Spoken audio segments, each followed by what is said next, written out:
So a very, very warm welcome to the Zevu Academy webinar, Digital Marketing for Attracting Direct Bookings. I'm hosting today. I'm very pleased to be here, and it's lovely to meet the three panel members today. There's Joanne Simcock, who's from Air Host and Clean, Ryan Haynes from Marcoms, and Benjamin Vero. I hope I said your name right. Excellent. From Hotel Minder. I should have checked that before, Benjamin. Glad I did it right. So a very warm welcome. I'm really excited to hear from all of you. So let's get going straight away with the first question. And really what we want to look at as we are starting the recovery process in the UK market and speculations made following vaccinations, potential rush of travellers, what adjustments can happen in marketing plans of vacation rentals? Should we start with you, Joanne?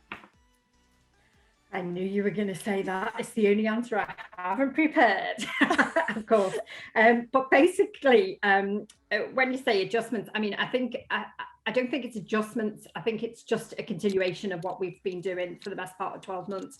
We've been plugging away. We've been continuously, beating the serviced accommodation drum, telling people that serviced accommodation is a much safer option than hotels, because obviously hotels have communal areas, they have lots and lots of people, whereas our serviced accommodation units are predominantly single units where you are all under the same roof with the same people that you came with and you can leave with, so you can be as safe or as safe as you can be with your own family if that's how you want it to be. Throughout the whole pandemic, we have just kept going. We've had to, in the early days, it was sink or swim, and it was, if you're not going to sink, then you're going to have to swim. So we just kept swimming and kept swimming. It was against the tide for most of it, but we're still here. We're coming out the other side, and we're very successful. And we've actually learned an awful lot about ourselves throughout the pandemic. I think a lot of people would tell you that, but certainly the serviced accommodation industry have learned that actually we are a necessity. We're a necessary component. We're not playing second fiddle to hotels anymore. We are serious competition. Yeah, great points there. Whilst we've got you, Joanne, tell us a little bit about Air Host and Clean. We're predominantly a service accommodation management company. We do have our own personal portfolio within the management company, but we've also during lockdown started a training company, Host and Learn, following the theme. We basically teach serviced accommodation nitty gritty. So how to make a listing, how to claim a deposit, how to get guest ID, all the little bits that people don't teach you. There's lots of sources teaching how to get the property. There's lots of people telling you you'll make millions, but nobody actually teaches the how to. So lockdown allowed us to get all our processes down on, I say on paper, it's actually online, and give that to, sell that to people as a complete package, from start to finish sort of thing. We also, another branch is we furnish and dress properties as well. So investors can give us a set of keys to an empty shell and we will run with it and run the whole thing from start to finish. Great stuff. Yes, because there are so many moving parts, aren't there, when running a short-term rental business. So Ryan, why don't you tell us a little bit about you and then tell us your take, because you've got an interesting background as well, certainly in digital marketing, on your take on our first question about the evolution of marketing and what changes we might need to see or take part in. Start quickly with a quick introduction to contextualize my answers here. So we're a marketing communications agency specializing in travel, tourism and hospitality. So our team has worked across the likes of Home Away, Omeo, Fox Hills Collections, Bar Breaks, Pitch Up, Warwick Castle, a whole load of others. And what we look at is how you can best position yourself across multiple marketing channels to make sure they're aligned to drive commercial success. And really that is for short-term rentals, revenue and bookings. So what we look at is really how you can best cement those direct bookings as best as possible to reduce the amount of money that you're paying to third parties. So again, I think looking at what Joanne was talking about, the big change that we've seen, particularly over the last 12 months, is the short-term rental market becoming much more aware of their value proposition. And there's been much more highlight, I think, particularly in the media, of the different types of accommodation now, and putting short-term rental at the forefront. What was perhaps just, you know, on the fly holiday lettings has now become a serious contender. Airbnb really sort of driving that in the first instance, but many more brands now wanting to position themselves as a go-to accommodation provider. When it comes to looking at how you can adjust your marketing plans over the coming months, you know, I think that a lot of companies sort of went dark for a few months there, trying to figure out what they were going to do, how they were going to do it, what messages they were going to be sending out. It didn't necessarily pay well for a lot of people because they would have lost followers and engagement over that time. It doesn't mean that you've necessarily missed out now, though. So really look at your retargeting campaigns across your digital channels. So how are you targeting through advertising on social media, through search engines, through video, through pay-per-click, through third-party campaigns? The important thing here is to really understand your demographic. What type of people do you get coming to your property, and who gives you the highest value booking? Because right now you want to be making up that money of last year. You also want to be looking at where you can fill the gaps that are further on future in the year, not focusing on just the odd sporadic date in the next couple of months, because you want to be making sure you maximize your occupancy across the year. So think about targeting accessible geographic markets, those that are perhaps within a 2 to 3 hour drive from you. Think about those people who are in the city. If you're in a country or coastal area, then there's a great opportunity there because they all want to escape the city. But then country folk and coastal folk, we want to see the city. It's not a great opportunity right now where cities are really quite quiet to really embrace and get into and under the skin of the UK cities. And especially when you don't have international tourists around, it's going to be a lot less busy. So I think you can really make the most of these times and think about how you can market, become a destination marketeer, actually promoting some of the attractions and events and venues that people can really enjoy whilst they're there. Consider the UK weather. What can people do on a rainy day? You know, sharing your top tips. Communicating your value proposition is one thing that I obviously mentioned there. So really highlighting what makes you different, what additional service offerings do you have, and the additional and complements that might be included within the stay. Illustrate the experience and how they can fully immerse themselves, because over 3 or 4 months of us being stuck indoors, not being able to do very much, people will want to make the most of any time that's away. And then some of the nuts and bolts, well, nuts and bolts today, right? So guides to grocery shopping, because, you know, where can you go that is COVID safe? Or, you know, think about deliveries and takeaways, because venues might actually be fully booked and busy. So how can people, what are going to be the best takeaways to potentially get? And maybe having listings of venues that are bookable if you want a meal or want to have an event for a family member or something. So I think really sharing as much as possible about what's in the locality of your properties, and then partnering with some of these people to offer special promotions and offers. Great stuff. Thanks for that, Ryan. Some brilliant points. And as you say, for today, this is today's advice. And of course, things changing so quickly. So that's really, really good point there. Benjamin, can we come to you? Tell us a bit about you and Hotel Minder and your take on this question. Sure. First, sorry about the typing. I think I'm having an issue with the microphone. That's the computer was catching all the typing. Right. So it's interesting going after you, Ryan. You and you, Joanne, you put very well pretty much everything that needs to be considered. I think the answer to that question is pretty much done. But yeah, I would just emphasize the for me, it's really about putting everything on local now.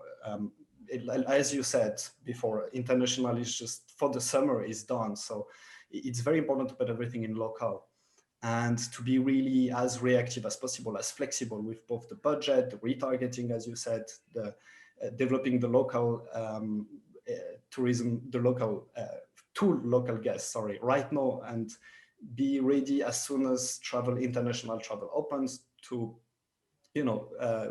develop for those guests. That's it. I think we want to run this question pretty Great well. stuff. Mhm.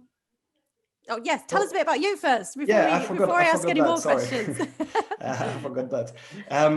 So I'm with HotelMinder, and we don't really come from vacation rental background, more with hotels, and that was interesting listening to what Joanne was saying earlier about the point of view of vacation rental towards hotel, and the opposite is interesting. But basically, we help hoteliers use the right technology, the right tools, and the right processes to be more efficient.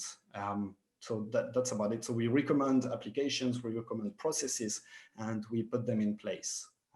We also work with not only with hotels, I say hoteliers, but it's more accommodation providers. So we work also with vacation rental groups, not really single vacation rentals, but groups or agencies.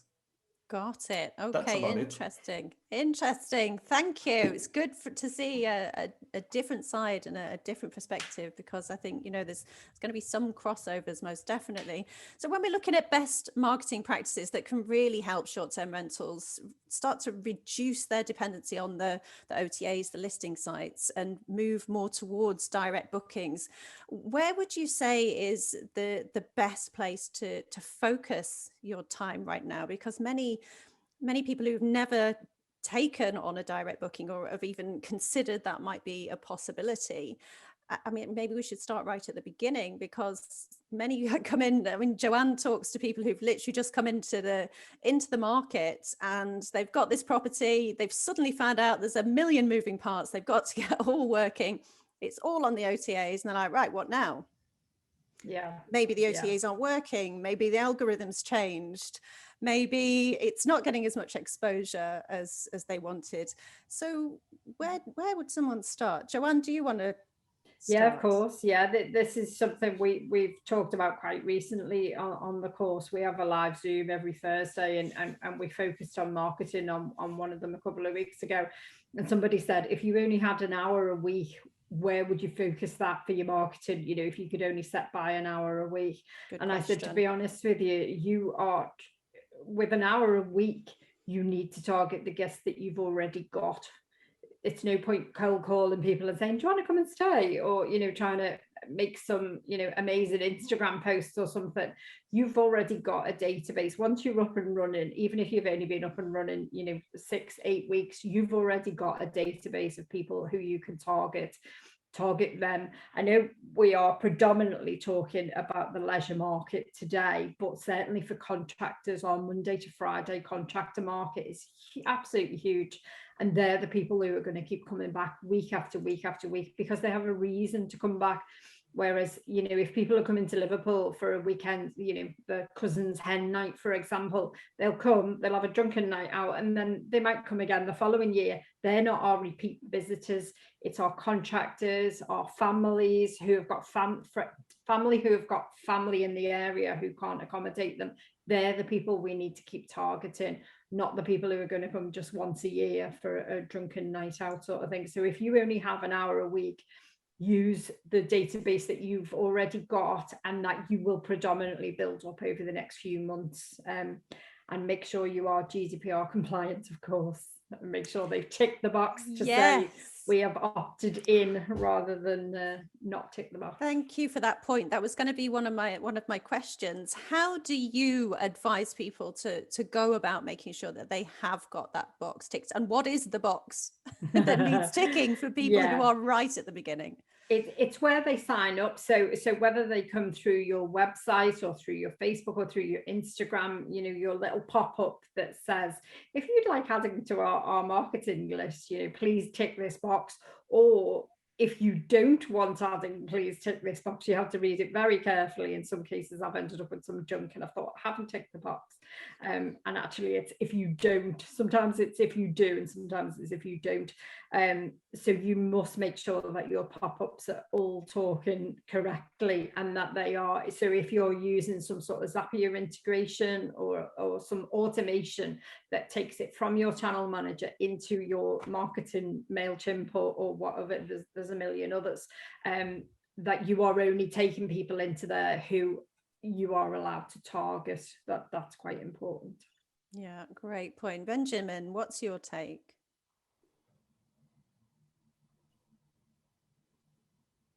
On what? On the GDPR or on how to?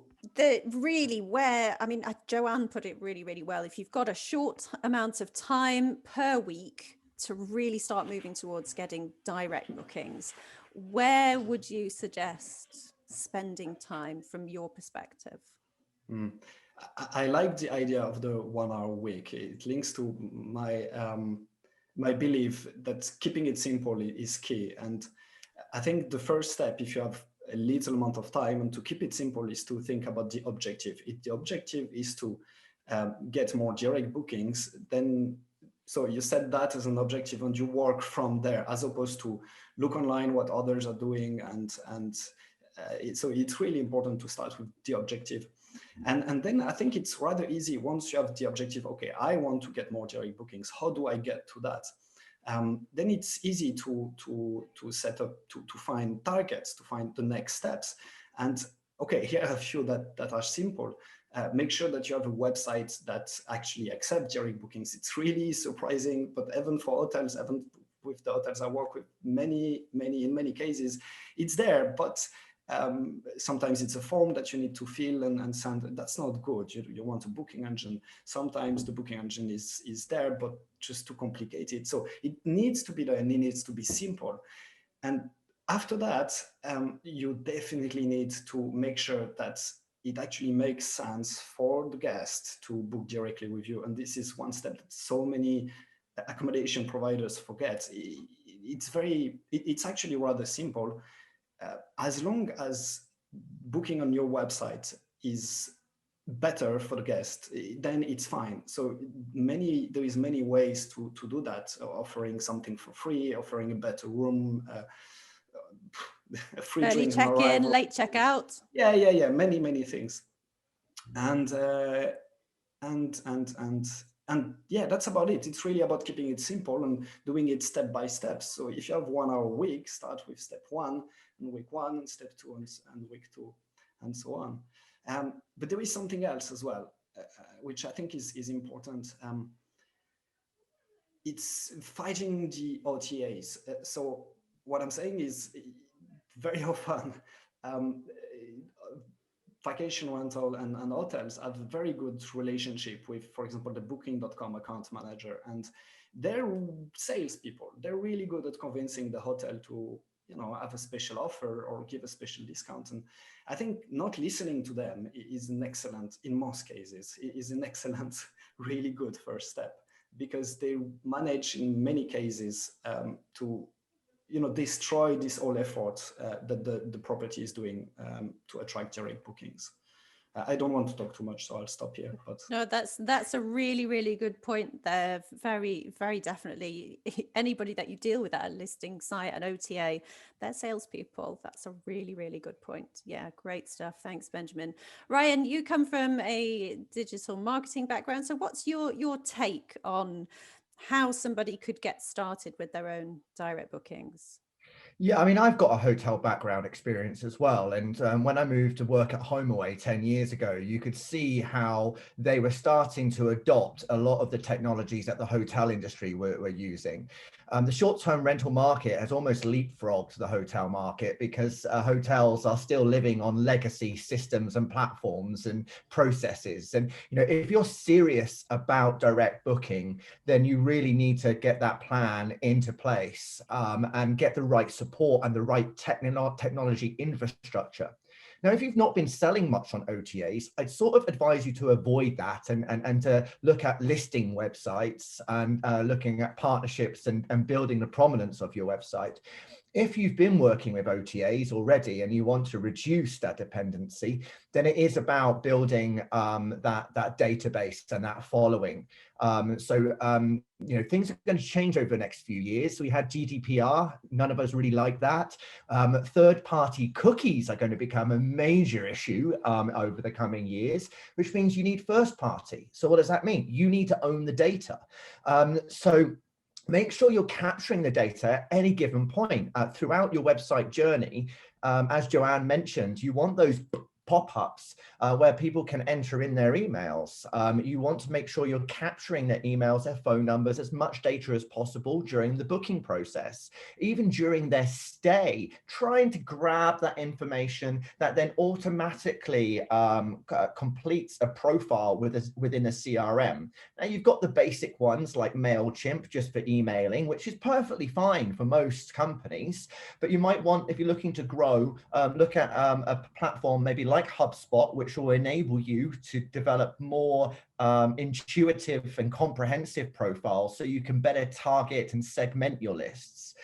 Social media, you know, building your following. Remember that, you know, your organic reach, even with 10,000, 50,000 followers, is still around the small 1 to 2%. So you will need to be looking at how you can invest to make sure that your followers actually see your promotions. Search engines, you know, really working those with your website, making sure that the back end technically is optimized. But SEO, search engine optimization, isn't a one quick fix. It's ongoing. You need to continually create that content and also publishing that across other channels so that they link back to your website. So consider the type of partnerships that you can build with other businesses that complement your offering. It could be, you know, local venues, local workspaces, popular attractions, tourist boards. A lot of small rental companies can often forget about local tourist boards. Travel agents, they're lower commission that you have to pay them. So if you can build a relationship with maybe home-based travel agents, that will help you widen your distribution channels without having to pay those high OTA commission costs. And then the last thing is look at how you potentially could use PR media campaigns to gain awareness. So maybe working with your local paper to let them know and get that listed within your travel, because, you know, people come to visit families, so they'll want to know properties that are in the area, or targeting specific locations where you know you get a lot of visitors from. So, you know, if like you're here in Bournemouth, you might get a lot of people from the big cities, London, Birmingham. So I might want to run a campaign particularly in those cities and those cities only. So yeah, it's about having your infrastructure set up first to collect all that data, make sure it's safe and in the right place, and then accessible so you can use it. So my last point is work with someone who knows what they're doing if you really are finding it difficult, because they'll keep it consistent to make gains for you. Yeah, really, really good stuff. And I love how you mentioned social media and the different levels of contact that we can have, because I would like to talk about social media now. But I think the really important point that Ryan just made is that throughout everything that you do on social media, which we'll talk about and I'll get your takes on, that it's great to build up following on social media, but to actually make sure there's that bridge to move people off social media and onto your email list is hugely important, because once more, we don't own anything that's on social. It's not ours. It can be, the rug can be pulled out at any moment, as we know from OTAs, changing the goalposts, things happening that maybe affect the algorithm. The same is true for social media, which is why we want to continue pulling people off and getting them onto our own controlled email list. So really good segue there, Ryan. Thank you. So Joanne, we talked about people with a very short amount of time, maybe not focusing on social media, but as you start to really build up your direct bookings and you do want to get the reach on social, how would you suggest that we use social media to really attract people? I unfortunately, I'm of the generation that doesn't particularly do see social media very well. So I delegate all our social media content to Nothing wrong with that. younger members of the team. However, from what I've seen, consistency is key. You know, they have to keep plugging away at it. And it's the same during lockdown. You know, when we're swimming against that tide, you know, it's constantly hitting us in the face, but we constantly just keep doing it. You know, it didn't get us anywhere. And as Ryan referred to earlier, you know, a lot of people just abandoned it because they just didn't, you know, people were on furlough, people were doing 2 jobs, you know, all those types of things. People didn't have time, and they really didn't have the energy either. Or maybe didn't even really know what to say either at the time. Because it was all very doom and gloom at the time. And every time we saw a glimmer of light, we got knocked down again, you know, and locked it back into lockdown and stuff like that. So I can understand, you know, how social media, of all the things you have to do in your business, you know, it's never seen as the priority. And the marketing guys, you know, Ryan's probably bashes his head against a brick wall every day through people like me who says, oh, I don't like it, I don't enjoy it, you know, and all those sorts of things. But I think consistency is the theme. You know, keep going at it, keep plugging away, you know, and don't just keep plugging away at your own properties. We've been a bit guilty of that in the past. We're putting content out about, look at this house, isn't this amazing? Look at this house, you can come and stay. Look at this house, it's got green walls. No, people don't want to see the inside of your house. They want to see the ferry across the Mersey. They want to see the Beatles Museum. They want to see the Central Library with its massive atrium and all, you know, Liverpool Football Club and all those other things that people come to Liverpool for. They don't come to Liverpool to look at your green walls. So yeah, consistency. That's a really good point. And varied, you know, variation in what you're posting. Yeah, really, really great advice. Benjamin, do you want to give us your take on the social media side of things with your hotel background? Sure.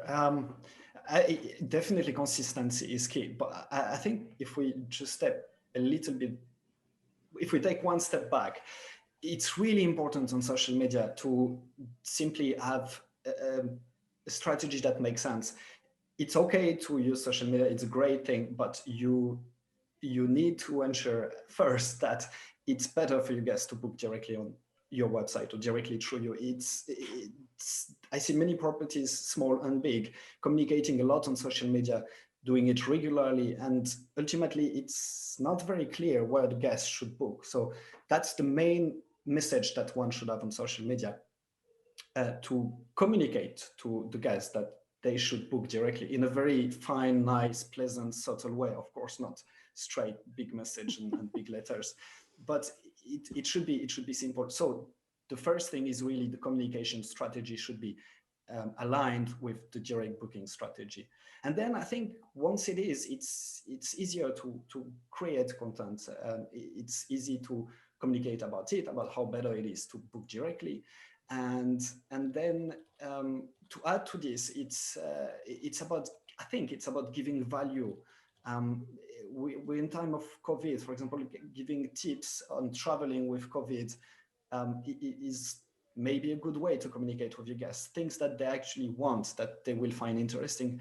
And I think Joanne mentioned the local, or maybe it was you, Ryan, mentioned local event, local attractions. It's a great thing to communicate about those, because I mean, it's rather obvious that actually interests the guests that come to you, and it allows you to create links with the local things, businesses around you. Yeah, I think Great I'm done. stuff. Yeah, really good points. Ryan, I know we kind of mixed your last question into this one, but have you got any final points on social media? Yeah, I mean, it's around the idea of, you know, what do you say really, and take time out and plan a whole month or 3 months worth of content for social media. Don't try to do it day by day, because you will just get blocked posts and you won't know what to say. Brainstorm with your team, think about a list of blogs that you could write, you could post on a weekly basis. That's one way of sharing content and getting them back to your website to actually explore what you're offering. Don't necessarily always put links to your website because people don't enjoy that. They like an array of different media. So think about how you could use simple text posts, maybe polls, images, GIFs, videos, sharing articles about the local area, or actually running promotions, special offers or giveaways. And really it's a community social media, and then you want people to take that next step to discover more about you. So you're just giving a little window into what you're offering and what the local area is offering. So don't try to do too much. Keep the message very simple, keep the call to action simple. Great stuff. So a lot of it is about the guest education, educating them that actually booking direct is going to be the best way forward, as Benjamin mentioned. Consistency, like Joanne said, and then as Ryan said, really using it as a way to connect with people rather than just a constant information thing. Yes, pieces of information, but as well, why not use it as what it's for? It's social media. Use it as a social tool. Focus less on getting the booking and more on building the relationship with whoever it is that you are speaking to, and make sure that you're chatting to people. And why not use it as a tool to big up your local businesses? Who doesn't want to shout out on social media, look at these amazing businesses? My guests came back and said they absolutely loved their meal at your restaurant. Thank you so much for looking after them. We love you. We'll send people to you again. Who wouldn't want something like that? Who wouldn't remember that? And who wouldn't send somebody your way in return? And actually, Elaine, as part of that, if you are tagging other businesses, you can get the opportunity to connect with their business's network by asking them to tag you. So really think about how more symbiosis, how you could live off one another and your local partners through social. Yeah, great points. Yeah, and getting back to that key social part of social media, instead of thinking I've got to keep putting stuff out there. How about, no, I've got to keep connecting with people. This is going to be fun. Okay, so what are some of the best practices of gathering the guest information? We talked about the consent, and we talked a little bit about where to actually keep them, but maybe the customer relationship management side. How are you all advising to store that information, and what do we have to think about as individual providers about privacy, showing people how we're keeping their data? Shall we start with Joanne? I knew that was going to come to me. And again, least preferred answer. Yeah, basically, so we use Zevo as our channel manager, and as part of the sign up process, the guest has to, I'm pretty sure they have to tick the box to say, yes, please send me marketing information. And when that box is ticked, then Zapier sends that guest's information through to MailChimp, and MailChimp knows that we can use this to target the guest. When it doesn't, so for example, this week we've probably had 100 bookings, and I've had 10 zaps. And I looked at it, and at first I thought, Zapier's not working. And then I realized that actually the other 90 people didn't tick the box, unfortunately.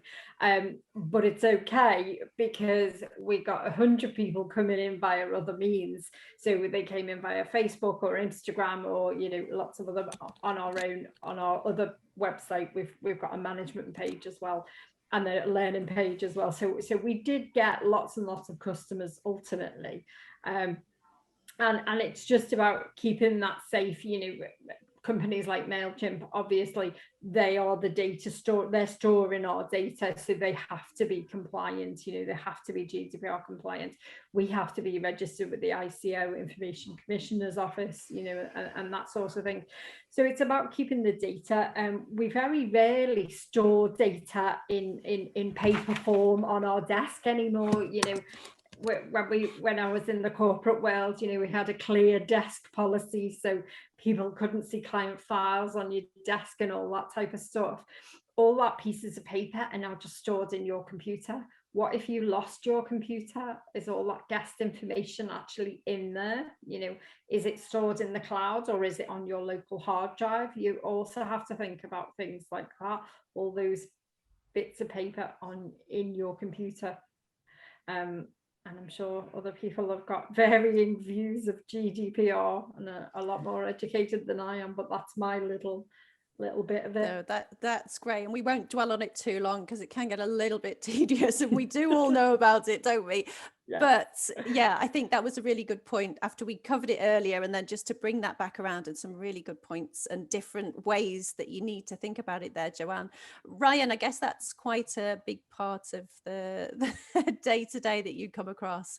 And do you help people make sure that they are doing that, or is that just something they have to find out about via ICO and you just got to educate yourself? Yeah, as a company, you need to be fully educated on how you're using data. And whilst we work with our clients and help them and educate them, put those processes in place, but at the end of the day, you absolutely need to make sure that you've got clear responsibilities as to who your data officer is and who's going to be responsible for overseeing the utilization of that data. Now, I know the Chartered Institute of Marketing, for example, does a 3-hour course for about £175 per person, which will allow you to become familiar with the policies. As Joanne mentioned, and as we've explained before, using a CRM, they have to be compliant, and I would definitely work with your technology providers to see what add-ons that they can offer you within their service that makes sure that they can collect the data and look after that, because you need to be able to locate it, know where it is, know how you're collecting it, where you're storing it, and how to improve and keep that data clean, because that's also going to help improve the impact of your campaigns. Just remember that not everybody wants to sign up to your email marketing newsletter. But ensuring that you've got those right data flows in place and have accessible for people to change their preferences and having that everywhere on your site and on every email that you send is just going to make sure that you're abiding by the rules. Great stuff. Okay.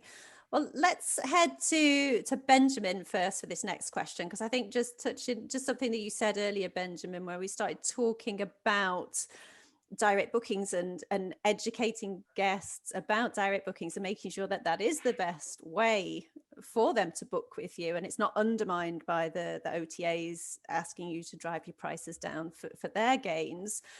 So let's look at what sort of a role the direct booking website is going to play in this approach. How important is the design, the ease of booking to encourage and facilitate those direct bookings? Well, very, very important, obviously. For me, it's mostly about the ease of booking and the simplicity of the website. Design is very important, but in a way, it's secondary to the goal of making sure that the guest is able to book directly and easily. So I'm really focusing on the ease of use. I think ease of use is first. User experience comes first, and then the design. And again, design is important, but it's after, I think. It's all about that simplicity. I mean, when we set up a booking engine for a website, we try dozens of times the booking process, making sure that everything is perfectly smooth, because if one little thing is wrong, you will lose bookings to that, just one little thing. So trying and trying and trying and trying again until it's absolutely perfect is important. And also, so the ease of use is something, the design is one thing. Also, I think on the website, the communication, the way you communicate is key. Maybe when a guest arrives on your website, the information that is there is not always, very often not actually the information that they really need. It's very important to consider how you communicate that, the message that you want to give to the guests that visit the website and how you communicate it. It's important to make sure that the guests know straight away when they arrive on the website that this is the place where they should book, because the reasons that you have. And yeah, that's it. Communication on top of it, communicating right is important. Great stuff. Joanne, how important is your website for bookings?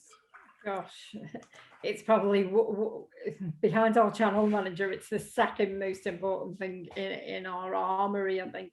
And that's become more and more prevalent throughout lockdown because, of course, in the first lockdown, both Booking.com and Airbnb locked out our calendars, so there was no other way for people to book. They just didn't have that ability to book anywhere. So we had all these key workers, we had nurses, we had lorry drivers, we had railway workers, we had a vast array of people that couldn't book on any of these sites.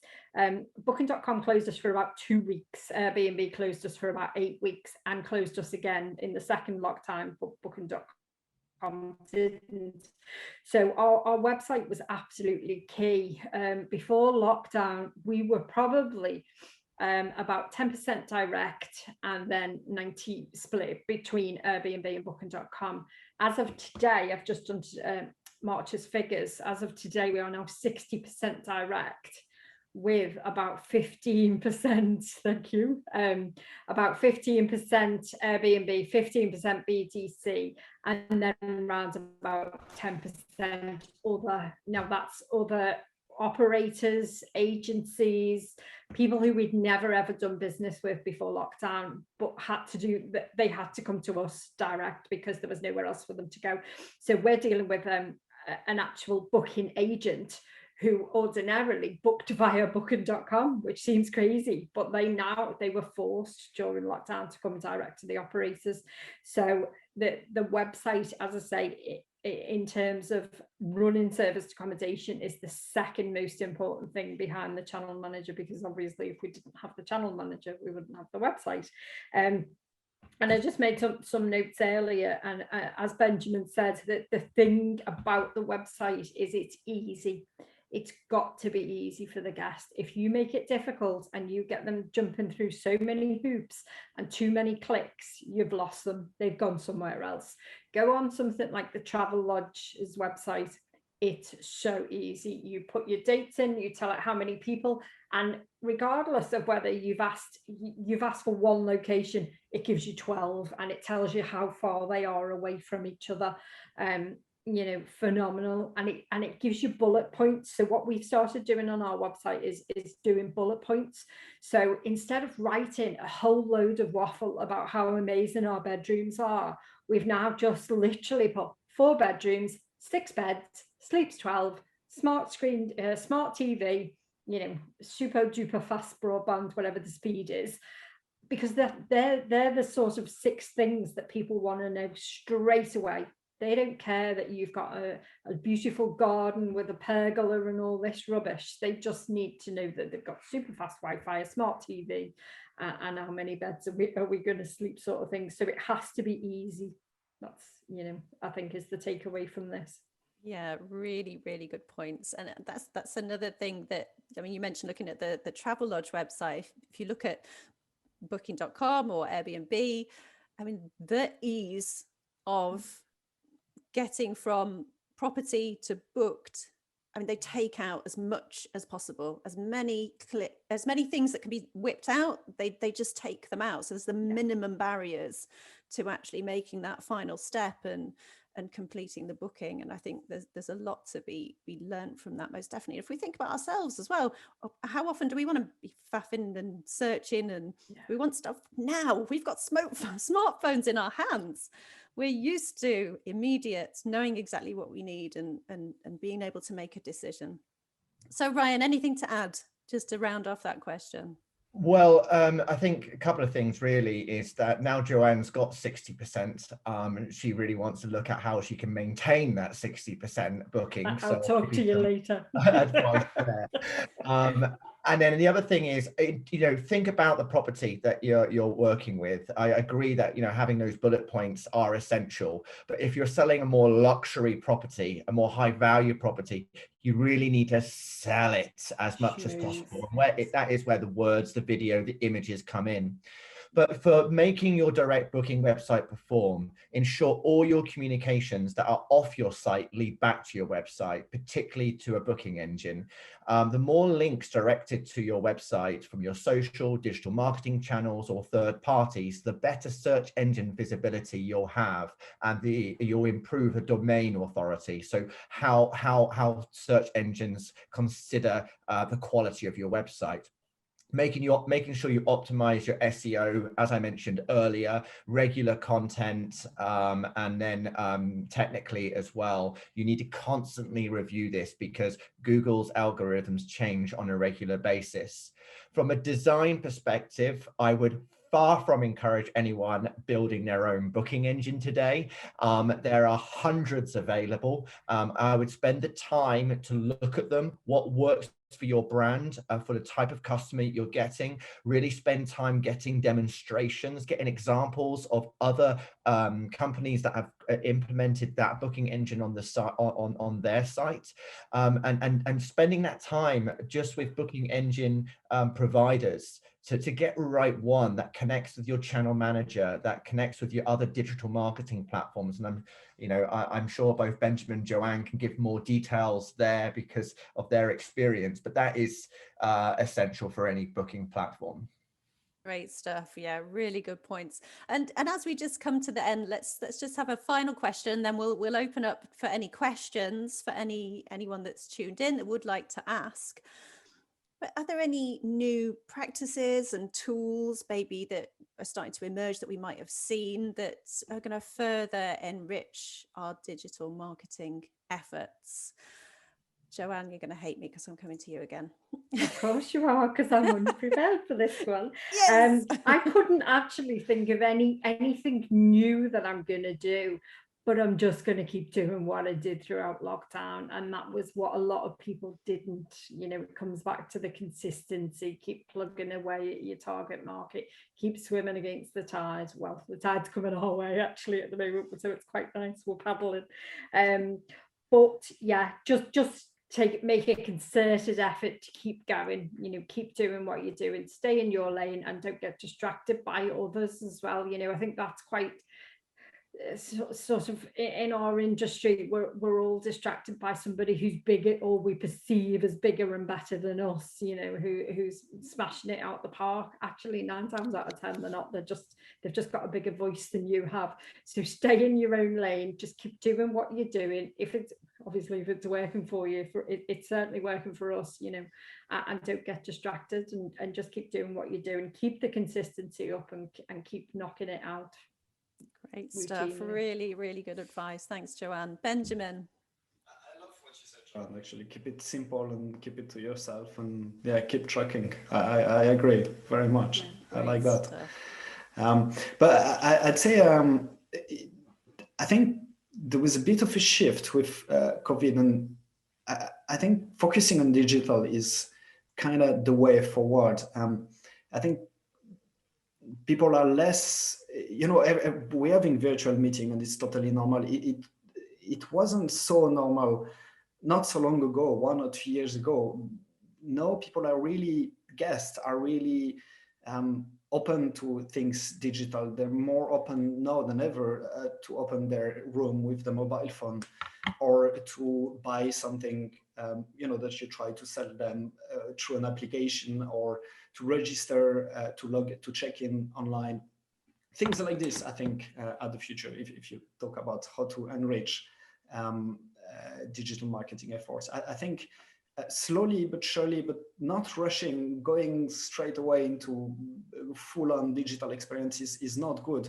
But slowly but surely, a lot of things are moving online, moving to digital. And I think it's important to consider this and to work on it slowly but surely. Yeah. You're muted. Yeah. Got it. So perfect one section before you move on to digitalizing another section, or moving forwards with another part of your digital marketing armory. Ryan. I'm slightly different. I would say reinvest, reinvest, reinvest. Every moment you see yourself grow, reinvest, particularly if you're looking at growing the business. Some people just want family businesses. That's fine. But think about what you want from your business. And if you want it to grow, you need to reinvest, especially in new digital technologies. One of the things that I'm particularly a fan of, and this is going to be a big trend that's going to come out over the next couple of years, and we've seen it over this last year, is direct messaging. That's to your mobile phone through SMS or WhatsApp or another chat app.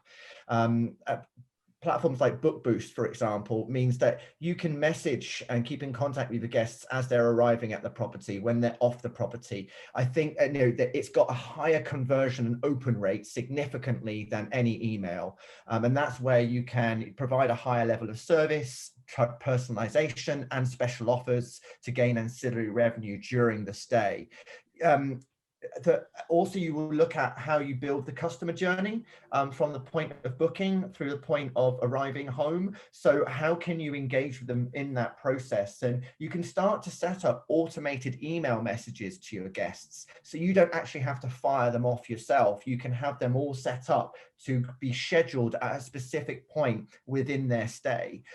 So yeah, looking at those couple of things, I think if you're looking at growing, is going to be worth your investments, particularly if you've got everything like Joanne's been talking about. If you've got all that in place, then that's where you need to be looking to next. Great stuff. I think you're right. I think it's also important to consider everything, have a holistic approach to the business. So it's important to look at chatbots and things like this, but also make sure that when you start working on those, make sure that everything else is considered and running well, and that on top you can add these new experiences. That I think is the way to approach this newer technology. Really, really good advice. And yes, there are so many amazing things that can help us not just run our businesses and make things a lot smoother, but really enhance that guest experience when they're staying with us. So thank you. So thank you, Joanne, Ryan, Benjamin. It's been a brilliant session. I think we're at the end of our questions that I wanted to ask, but if you're okay for a few more minutes, let's see if we can open up to anyone that has tuned in today. Has there any questions from the audience? I think that's a resounding no at the moment. I think you've all done either a really amazing job, or we've got a few shy people. If you do want to bob it in the chat, that's absolutely fine. If you don't want to open up at all. Yeah. People are more than welcome to get in contact with me, Ryan Haynes, Haynes, on LinkedIn as a way of getting contact, or drop me a line on ryan@haynesmarcoms.agency, and I'm happy to answer anything if they come to mind. Great stuff. Joanne, do you want to share how people can get in touch with you if they so would like to follow up? Yeah, of course. Yeah, it's hostingclean.com. www. Obviously. Fire across. We're on Facebook. We're very active in the ZVU forums, of course. Kindly hosted by ZVU this evening. Yes. And on most of the SA networks. If you got any questions, fire them across. Brilliant. And Benjamin, how can people get in touch with you if they'd like to follow up? Sorry, I keep typing. I get muted. If hotelminder.com, I'll put it in the chat, and ben@hotelminder.com on LinkedIn. Absolutely. Great stuff. And in the chat, there is a feedback form for anybody that's attended and watched this evening. The feedback for ZVU is hugely important, so we can make sure that we're putting out content and webinars and useful stuff that's really going to help people run their businesses and enjoy running their businesses, for not just for themselves, not just for the guests, but for the industry as a whole. So if you could take a moment to feed that back, that would be fantastic. All right, let's close up here. It's been a great pleasure to meet you all. Hugely valuable session today. I've loved every minute, and we'll see you again soon. Bye for now.